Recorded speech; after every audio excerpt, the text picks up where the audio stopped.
ఓం శ్రీకృష్ణ పరమాత్మనే నమః. మనం శ్రీమద్ భగవద్గీతలో 10వ అధ్యాయమైనటువంటి విభూతి యోగంలో ఈరోజు 31, 32 శ్లోకాల్లోని విశేషాంశాలు తెలుసుకుందాం. 31వ శ్లోకం. పవనః పవతామస్మి రామశస్త్రభృతామహం ఝషాణాం మకరశ్చాస్మి శ్రోతసామస్మి జాహ్నవీ. మనకి ఈ పరమాత్మ తన విభూతుల్లో తన విభూతి ఎలా విశ్వమంతా ఉందో విశ్వంలో తాను దేమేవి దాంట్లో ముఖ్యమైన చెప్పుకుంటూ వస్తున్నారు. అన్ని చెప్పడం కుదరదు కాబట్టి కొన్ని మాత్రమే చెప్పుకుంటూ వస్తున్నారు. అందులో ముఖ్యమైన వాటిని చెప్పుకుంటూ ఆ క్రమంలో ఇప్పుడు కొన్ని చెప్తున్నారు. ఏం చెప్తున్నారు? పవనః పవతామస్మి అంటే పవిత్రం అనర్చే వాటిలో నేను వాయువునై ఉన్నాను అని చెప్తున్నారు. ఇంతకుముందు వరుణుడు చెప్పాడు, యముడు చెప్పాడు, ఇప్పుడు వాయుదేవుడు చెప్తున్నారు. దిక్పాలకుల్లో వాళ్ళ పేరు చెప్తున్నారు. ఇంకా వాయువు అంటే గాలి. మనం చూస్తూనే ఉన్నాం. గాలి ఎంత సూక్ష్మంగా ఉంది మనకి, మన కంటికి ఎంతో చూడలేం. మన కేవలం స్పర్శతో మాత్రం తెలుసుకోగలం దాన్ని. ఆ స్పర్శతో వచ్చే ఆ గాలి కూడా మనల్ని పవిత్రం చేస్తుంది. ఎన్నో విషయాలు మనకు బయట ఉండే విషయాలంతా కూడా మనం బయటికి పోయితే మనకు తెలియదు దేనికి అపవిత్రం అవుతాము. కానీ ఆ గాలి వీచి మన మీదకి వచ్చినప్పుడు మనం పవిత్రం అయిపోతుంటాం. అంత శక్తి, ఆ పవిత్రం వచ్చే శక్తి ఆ యొక్క వాయువుకు ఉన్నది కాబట్టి చెప్తున్నాడు. ఇంకా పవనం అంటే వేగం, అమిత వేగం ఉంటుంది. గాలి మనం చూస్తూనే ఉన్నాం కదా, ఎంత వేగంగా వస్తుందో, ఎంత ఉధృతంగా వస్తుందో. ఎంత దానిని పడగొట్టే శక్తి ఆ గాలికి ఉంటుంది. అంత మనం వరదలు వచ్చినప్పుడు కానీ తుఫాన్లు వచ్చినప్పుడు గమనిస్తే ఆ గాలి వేగం చూస్తే ఆశ్చర్యం అవుతుంది. భగవత్ స్వరూపం కాకపోతే అంత వేగం ఎక్కడి నుంచి వస్తుంది? కాబట్టి అందులో నేను అయి ఉన్నా అని చెప్పి పరమాత్మ మనకి చెప్తున్నారు. రామశస్త్ర వృతామహం, శస్త్రం ధరించిన వాళ్ళలో రాముణ్ణి నేను, శ్రీరామచంద్రమూర్తిని నేనేం చెప్తున్నారు. మనకు ఆ విషయం తెలిసిందే. విష్ణు వంశతో వచ్చిన వాడే రామచంద్ర ప్రభు. కాబట్టి ఆయన ఎప్పుడు కోదండపాణి, ఎప్పుడు ధనుసు ధరించి ఉంటాడు. ధనుసు ధరించి ఏం చేశాడు? ధర్మస్థాపన చేశాడు. అక్కడ చూస్తే దండకారణ్యానికి పోయినప్పుడు రామచంద్ర ప్రభు దగ్గరికి అందరూ ఋషులంతా వస్తారు. మేము ఇక్కడ యజ్ఞయాగాది క్రతువులు చేస్తున్నాము, కానీ మమ్మల్ని వచ్చే రాక్షసులంతా ధ్వంసం చేస్తున్నారు, మా యజ్ఞ క్రతువులంతా కూడాను, నువ్వే రక్షించాలని వస్తారు. అప్పుడు రామచంద్రమూర్తి వాళ్ళకు భరోసా ఇస్తాడు, నేను చూసుకుంటాను వాళ్ళ సంగతి అని చెప్పి ఆ జనస్థానంలో 14,000 మందితో ఒక్కడే యుద్ధం చేస్తాడు. లక్ష్మణుడు నేను వస్తానంటాడు. ముందే లక్ష్మణుడు చెప్తాడు. ఆయన అసలు యుద్ధానికి వాళ్ళు వస్తున్నారని, కరదృష్ణ వాళ్ళు వస్తున్నారని చెప్పగానే ఆ శబ్దం వినపడంగానే వెంటనే చెప్తాడు, నువ్వు మాత్రం సీతామాతను పెట్టుకుని గుహలో ఉండాలి, బయటికి రాకూడదు, ఆమె రక్షణ నీది అని చెప్పి ముందే చెప్తున్నాను నీకు లక్ష్మణ, నా తరపున నువ్వు యుద్ధం చేస్తావు, ముందుకు వస్తావు, ఇక్కడ మాత్రం నీకు అవకాశం ఇవ్వను నేను, నువ్వు చేయాల్సింది ఆ సీతామాతను రక్షించడం మాత్రమే అని చెప్తాడు. ముందే చెప్పడం వల్ల గమ్మున పోయి కూర్చుంటాడు. పాపం కూర్చుంటాడే కానీ అన్నకు పోయి సహాయం చేయాలని ఆత్రపడుతుంటాడు అప్పుడు కూర్చొని. కానీ ఆయన మాత్రం బాగా యుద్ధం చేస్తాడు. ఆ ఒక్క ధనుసుతోనే, ఆ ధనుసు కూడా ఆయన తిప్పుతుంటేట ఎప్పుడు బాణం తీశాడో, ఎప్పుడు సంధించాడో, ఎప్పుడు వేసాడో తెలియట, అంత బాగా వేసాడు ఆయన. అసలు చూస్తుంటే 14,000 మందిని ఒక్కడే నిలబడి అందరినీ చంపేశాడు, ఒక్కడి మిగలకుండా పైన. అంత విషయం తెలిసి కూడా రావణాసురుడు మళ్ళీ యుద్ధానికి సిద్ధపడ్డాడు. అదే మహర్షుడు చెప్తాడు, ఒక్కడే జనస్థానంలో 14,000 మందిని సంహరించాడు. సామాన్యమైంది కాదు ఆయన బాణం.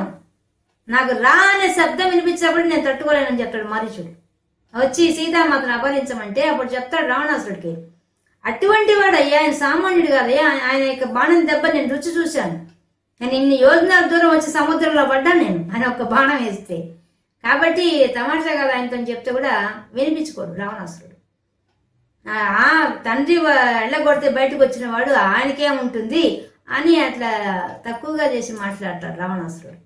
కాబట్టి రాముడి యొక్క బాణం అంత గొప్పది. అలాగే మనకు ఇది విష్ణు అంశ అని చెప్పడానికి సాక్ష్యం ఏంటంటే, ఒకసారి శివపార్వతులు ఆకాశంలో విహరిస్తుంటారు.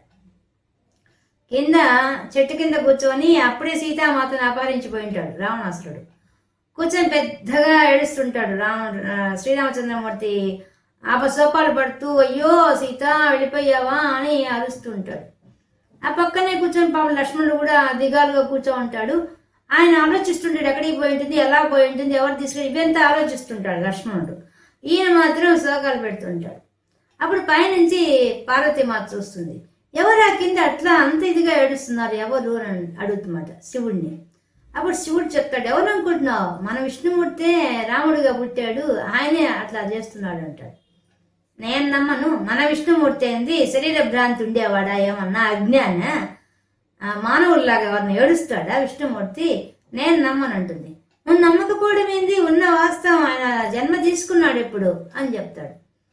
నేను నమ్మను, అంత అమాయకంగా ఏడుస్తాడా, ఒకవేళ మానవ జన్మ ఎత్తే మాత్రం అంత అజ్ఞానంతో ఏడుస్తాడు ఎవరున్నాను, సీతామాత కనిపించకపోతే నేను నమ్మను అంటుంది. అప్పుడు శివుడు చెప్తాడు, నువ్వు ఆయన అనుమానిస్తే నన్ను అనుమానించినట్టే అంటాడు. అయినా కూడా నేను నమ్మకం నాకు లేదంటుంది. సరే నువ్వే పరీక్షించుకో కావంటే పోయి విష్ణుమూర్తి కాదని నీకు తెలుస్తుంది అంటాడు. సరే అని చెప్పి ఆమె కిందికి సీతామాతలాగా ఆమె వేషం మార్చుకుని వస్తుంది. లక్ష్మణుడికి కనిపించకుండా కేవలం రాముడికి మాత్రమే కనిపిస్తుంది. కనిపించినప్పుడు వెంటనే అప్పటిదాకా శోకాలు పెడుతూ ఏడుస్తున్నవాడు గబక్కన రామచంద్రమూర్తి పైకి లేచేసి, అమ్మా జగన్మాత, నా కోసం సీతామాత రూపంలో వచ్చి దర్శనం ఇచ్చావమ్మా అని దండం పెట్టాడు. అంతే, పార్వతీమాత వితపోతుంది. ఏమిది ఇంత అడుగుతుందన్నమాట. అయితే ఏంది నీకు అన్ని తెలిసే ఏడుస్తుందావా నువ్వు అంటున్నమాట. మరి తప్పదు కదమ్మా, నరుడిగా నటిస్తేనే కదమ్మా ఆ రావణాసుడు సంహరించగలుగుతాను, నీకు తెలియని దేవుని లోకజనం, నీకు తెలియని దేవుని తల్లి అంటాడు. అప్పుడు ఆమె సంతృప్తిగా బాగా చేస్తున్నావు అయితే అనుకుంటూ వెళ్ళిపోతుంది. కాబట్టి మనకి ఆ విష్ణు అంశతో వచ్చినటువంటి ఆ శ్రీరామచంద్రమూర్తి తన యొక్క ధనుస్సుతో శస్త్రం ధరించిన దాన్ని నిరూపించుకున్నాడు.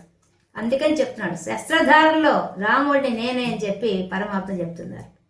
జషాణం మకరశ్చాస్మి, మకరం అంటే మొసలి, జలచరాల్లో నేను మొసలి వంటి వాడిని, మొసలి నేనే అయి ఉన్నాను. మొసలి అనేది మనకి నీళ్ళలో ఉంటుంది, అటు ఒడ్డున ఉంటుంది. దాని నీళ్ళలో ఉండాలని రూల్ లేదు, కానీ నీళ్ళలో దానికి బలం ఎక్కువ. పైన దానికి ఆహారం కోసం పెద్ద అన్వేషణ ఏం చేయదు, స్థిరంగా ఒక దగ్గర ఉండి వచ్చింది స్వీకరిస్తూ ఉంటుంది. కాబట్టి చూడ్డానికి భయంకరంగా ఉంటుంది, పెద్ద శరీరం వేసుకో ఉంటుంది, ఎక్కడ కూర్చోండి అక్కడ కూర్చో ఉంటుంది. అటువంటిది ఆ మొసలి. కాబట్టి జషాణం మకరశ్చాస్మి, నేను ఆ యొక్క చేపలలో అంటే జలచరాలలో గొప్పదైనటువంటి ఆ మకరం, ఆ మొసలి నేనై ఉన్నానని చెప్పి పరమాత్మ చెప్తారు. ఇంకా స్రోతసామస్మి జాహ్నవి, జాహ్నవి అంటే గంగామాత, ప్రవహించే వాటిల్లో గంగామాతను నేను అయి ఉన్నానని చెప్తున్నారు పరమాత్మ. గంగా మనకి భూమి మీదకి ఒకప్పుడు గంగామాత లేదు, తర్వాత వచ్చింది ఆమె. మనకి ఇదంతా రామాయణంలో బాలకాండలో వస్తుంది, భగీరథ ప్రయత్నం అని చెప్పి చాలా బాగా చెప్తారు. గంగా అవతరణం గురించి బాగుంటుంది దాంట్లో. మనకి గంగా అవతరణ వచ్చేసి సగర చక్రవర్తి ఉంటాడు. మన ఇంతకుముందు ఈ సగర చక్రవర్తి గురించి, ఆయన వల్ల సాగరం వచ్చింది కదా, అందుకని సగర చక్రవర్తి మీద వచ్చిన సాగరం ముందే చెప్పుకున్నాం దాని గురించి.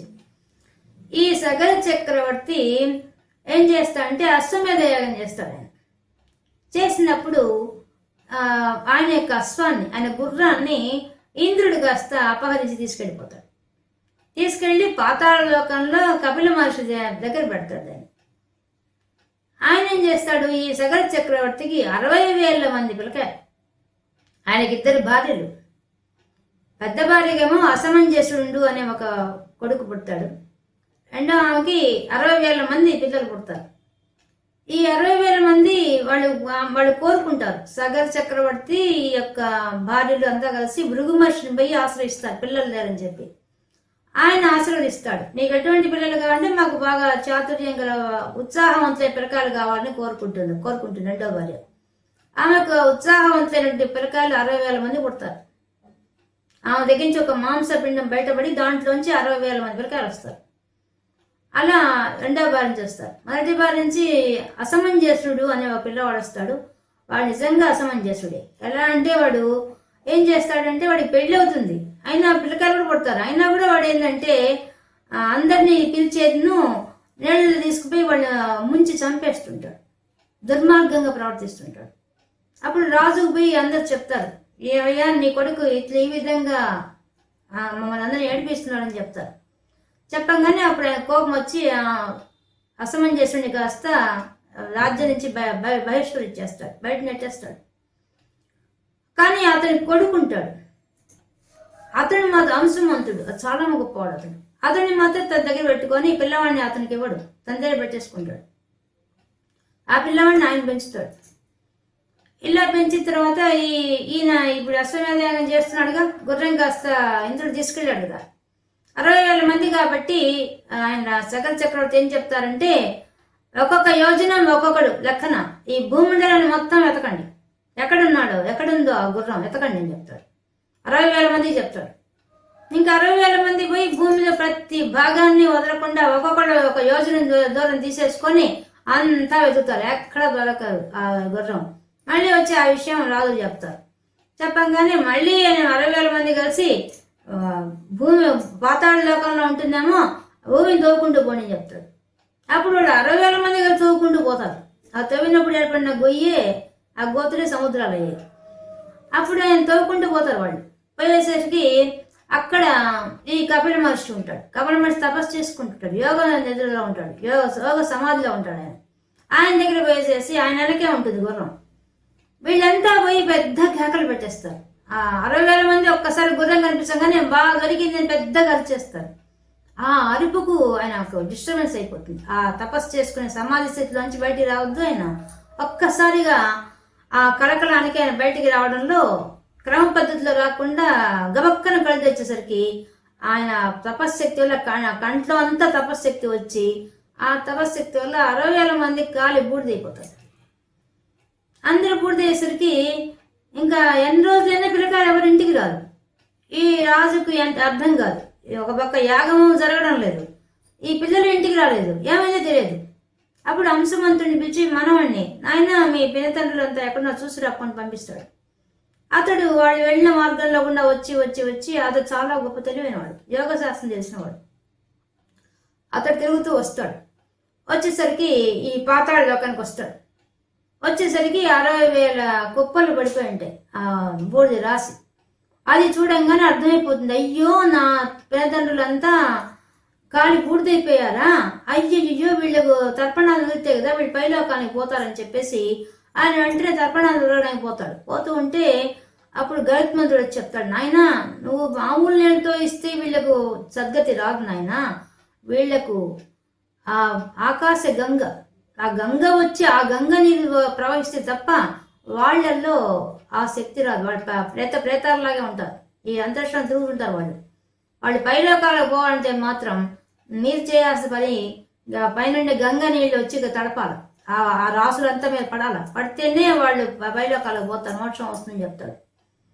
అప్పుడు ఆయన పోయి తండ్రికి చెప్తాడు. తండ్రి ఈ విధంగా ఆయన గుర్రం తీసుకొని పోతాడు. కపిల మహర్షి దండం పెట్టి బతినాడుకొని ఆయన మెప్పించి యోగ శాస్త్రం ప్రకారంగా ఆ గుర్రాన్ని తీసుకెళ్తాడు.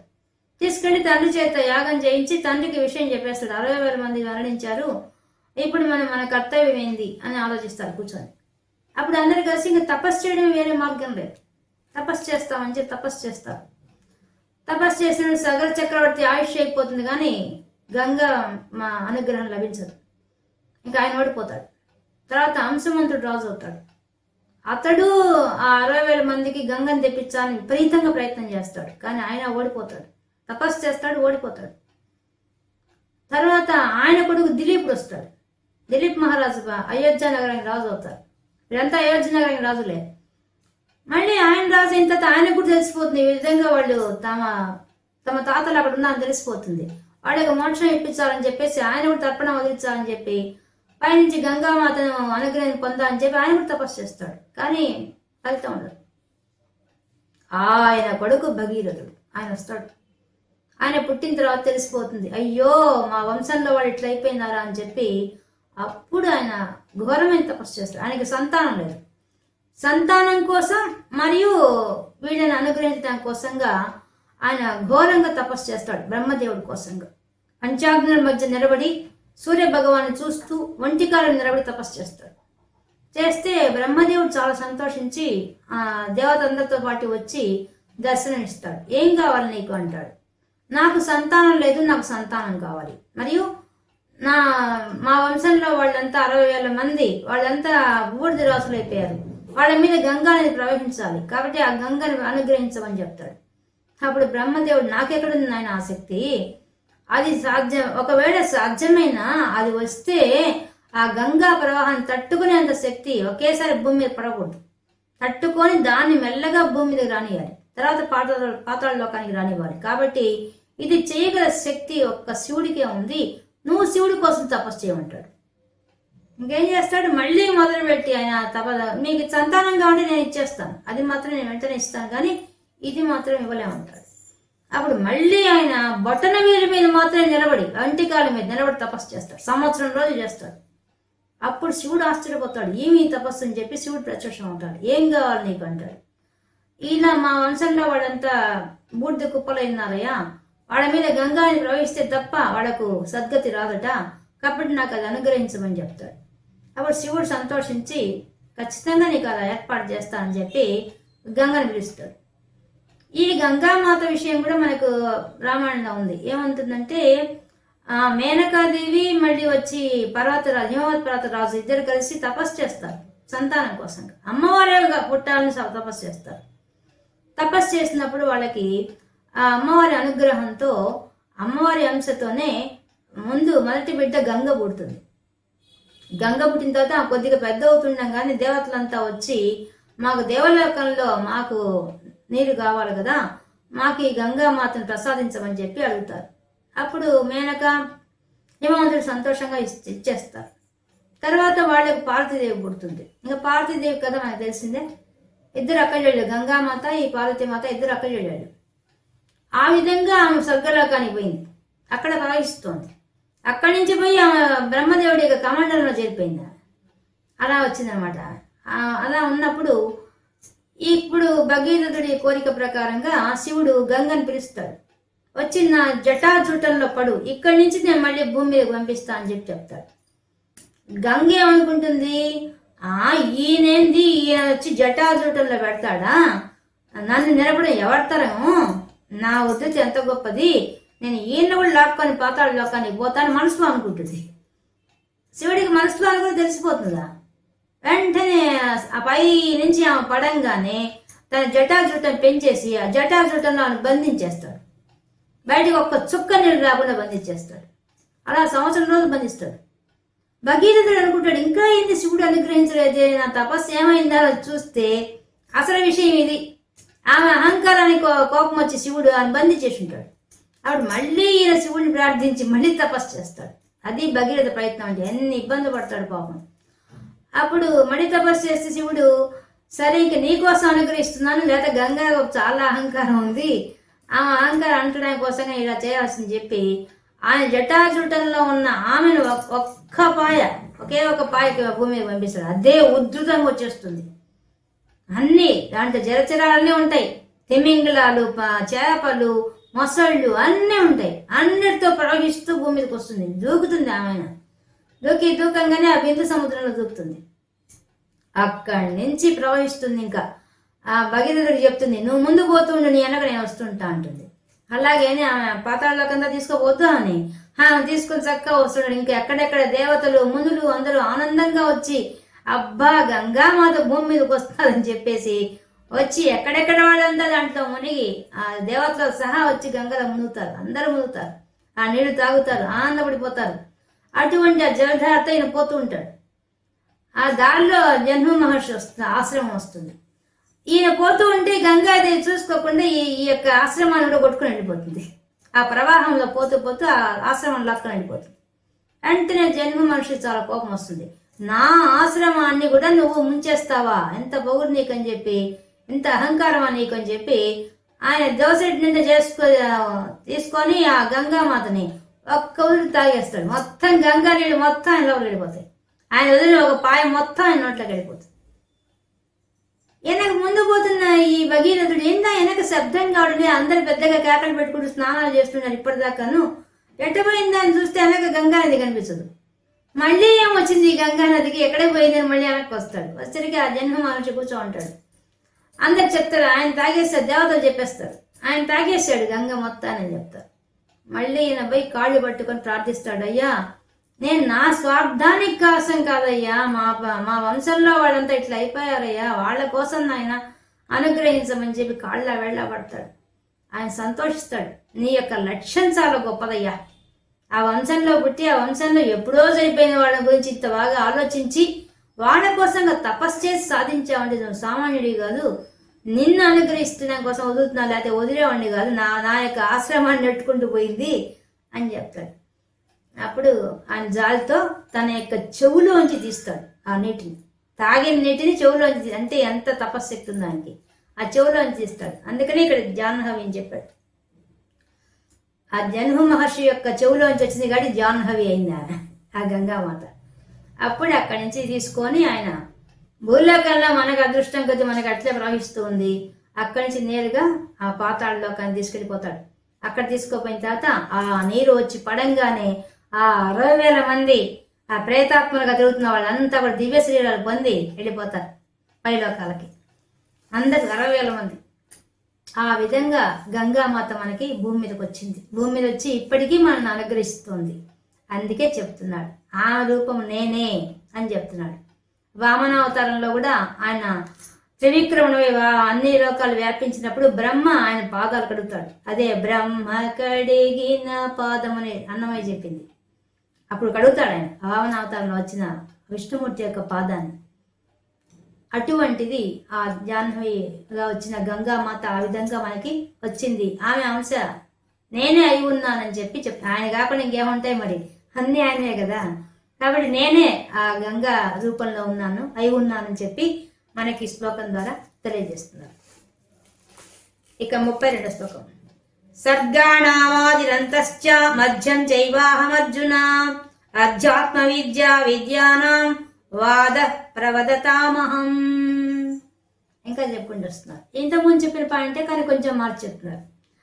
సర్గాణం ఆది అంతశ్చ మధ్యంచ, నేనే ఈ విశ్వానికి అంతటికి మొట్టమొదట మొదటి సృష్టి నేనే, మధ్య జరిగే స్థితి నేనే, లయ నేనే, 3 నేనే ఉన్నాను. ఇంతకుముందు ఏం చెప్పాడు, జీవరాశికి అని చెప్పాడు. ఇక్కడ మాత్రం మొత్తం విశ్వానికి అంతటి కూడా నేనే మొదలు నేనే, సృష్టి కాలం జరగడానికి నేనే కారణం, నేనే సృష్టి అయి ఉన్నాను, సృష్టి మధ్యలో ఉన్నాను, నేను అంతంలో కూడా నేనే ఉన్నాను అని అర్జున అలా ఉన్నాను అనే విషయం చెప్తున్నాను. ఇంతకుముందు చెప్పిన విషయం మళ్ళీ చెప్పారు కానీ కొంచెం మార్చు. అధ్యాత్మ విద్యానాం మరి వాళ్ళకి తెలిసిన విషయం కదా, ఆయనలోంచి సృష్టి వచ్చింది, సృష్టి ఆయనలోంచి వచ్చింది, స్థితి ఇప్పుడు జరుగుతోంది. బ్రహ్మదేవుడికి ఆయుష్ అయిపోగానే లయం ఆయనలో వెళ్ళిపోతుంది. ఇవంతా మనకు చెప్పేశారు కదా ముందే, బ్రహ్మదేవుడి ఆయుష్ గురించి చెప్పినప్పుడు ఇవంతా చెప్పాడు ఆయన. కాబట్టి ఆయనలోంచి విశ్వం అంతా బయటకు వస్తుంది, స్థితి జరుగుతుంది, మళ్ళీ ఆయనలోనే కలిసిపోతుంది. ఈ విధంగా ఆది మధ్యం అంతా కూడా నేనే అయి ఉన్నానని చెప్పి పరమాత్మ అర్జునుడికి చెప్తున్నారు. అధ్యాత్మ విద్యానాం, విద్యలో అధ్యాత్మ విద్యనై ఉన్నాను. ఎన్నో విద్యలు ఉండొచ్చు మనకి, వేదాంగాలంతా ఉన్నాయి, అష్టాదశ పురాణాలు ఉన్నాయి, ఇవన్నీ ఉన్నాయి మనకి. కానీ వీటన్నింటిలో ఉండే సారం అంతా ఏంది, అధ్యాత్మ విద్య. అధ్యాత్మ విద్య అంటే ఆత్మ గురించి చెప్పేది, మనలో ఉన్న ఆత్మగా కూర్చున్న పరమాత్మ గురించి ఏ విద్య చెప్తుందో, ఆయన చేరడానికి ఏ విద్య అయితే పనికొస్తుందో అదే నిజమైన విద్య. మిగతా విద్యలంతా పొట్ట కోసం, కోటి విద్యలు పూర్తి కొరకే అన్నట్టుగా మనం తినడానికి సంపాదన కోసం చేసే విద్యలే అన్ని ఇప్పుడు ఉండేది. కానీ అసలైన విద్య ఏంది, మళ్ళీ జన్మించకుండా చేసే విద్య ఏదైతే ఉందో అది అసలైన అధ్యాత్మ విద్య. అది తెలుసుకున్నవాడు ఇంకా జీవన్ముక్తుడు అవుతాడు, బతికుండగానే ముక్తి సాధిస్తాడు. అటువంటి విద్య ఇచ్చేది అధ్యాత్మ విద్య. ఆ విద్యా స్వరూపం నేను అయి ఉన్నానని చెప్పి పరమాత్మ ఇక్కడ మనకి చెప్తున్నారు. తర్వాత వాద ప్రవదతామహం. ప్రవదత అంటే చర్చ జరిగేటప్పుడు ఆ చర్చల్లో వాద రూపంలో ఉండేది నేనే అని చెప్పి చెప్తున్నారు పరమాత్మ. మరి చర్చలు అంతా ఎలా చేస్తారు, ఎందుకు చేస్తారు, ఏ విషయాన్ని గురించి అయినా క్షుణ్ణంగా తెలుసుకోవడం కోసంగా చర్చిస్తారు.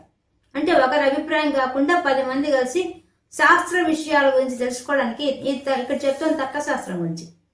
తర్కశాస్త్రం వాళ్ళు ఏం చేస్తారు, బాగా తార్కికంగా చర్చిస్తారు. ఆ చర్చ 3 రకాలుగా ఉంటుంది. ఆ 3 రకాలు చెప్తారు. 3 ఒకటి నేనై ఉన్నాడు, వాద అనేదాన్ని నేనై ఉన్నా అని చెప్తున్నాడు పరమాత్మ.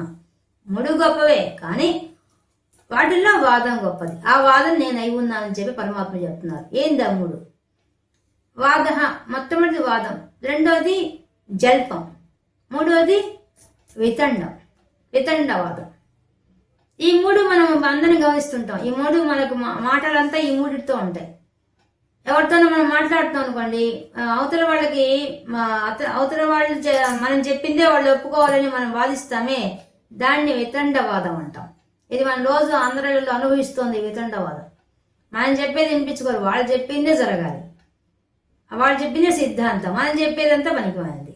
అలా తీసుకొని పోయి మాట్లాడే వాళ్ళ అంతా ఏదైతే ఉంటుందో దాన్ని వితండం అంటారు. తర్వాత జల్పం వచ్చి కూడా మనలాగే మాట్లాడతారు. వాళ్ళ సిద్ధాంతం, వాళ్ళు చెప్పే సిద్ధాంతాన్ని ఇతరులు వాళ్ళు వింటూ మళ్ళీ దాన్నే రుజువు చేయిస్తారు. అదే సత్యం అని నిరూపిస్తుంటారు. వాళ్ళ రూట్లో లాక్కుపోతారు. జల్పం. ఇంకా వాదం అనేది అసలు అన్నిటికన్నా గొప్పది. ఎందువల్ల ఈ శాస్త్ర సమ్మతంగా ధర్మబద్ధంగా ఒక నిర్ణయం తీసేసుకుంటుంది. అది వాదం. భగవంతుడు ఏం చెప్పాడు శాస్త్రంలో, దాన్ని ప్రతిపాదిస్తుంది ఈ వాదం. కాబట్టి ఆ వాదం నేనై ఉన్నానని చెప్పి పరమాత్మ చెప్తున్నారు. అంటే ఈ మూడు రకాల వ్యక్తులు మన సమాజంలో చూస్తూ ఉంటాం, కానీ వాటి చర్చ జరిగేటప్పుడు మాత్రం మనకు స్పష్టంగా తెలుస్తుంది ఆ విషయం.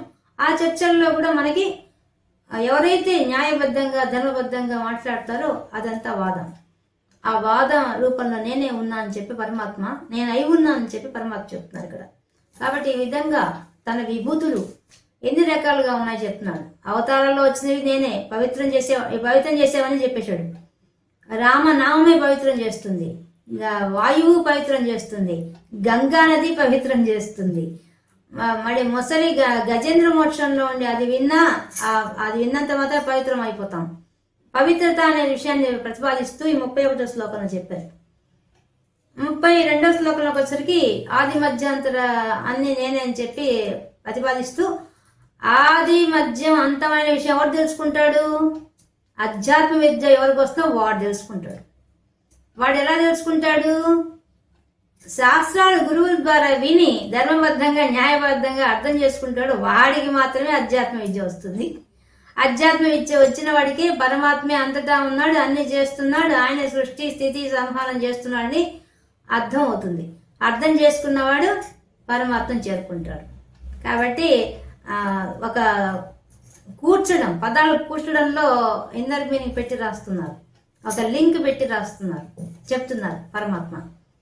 ఈ విధంగా మనకి ఈరోజు పరమాత్మ శ్రీమద్ భగవద్గీతలో విభూతి యోగంలో మనం 31, 32 శ్లోకాల్లో ఉండే విశేషాంశాలు తెలుసుకున్నాం. కృష్ణార్పణ.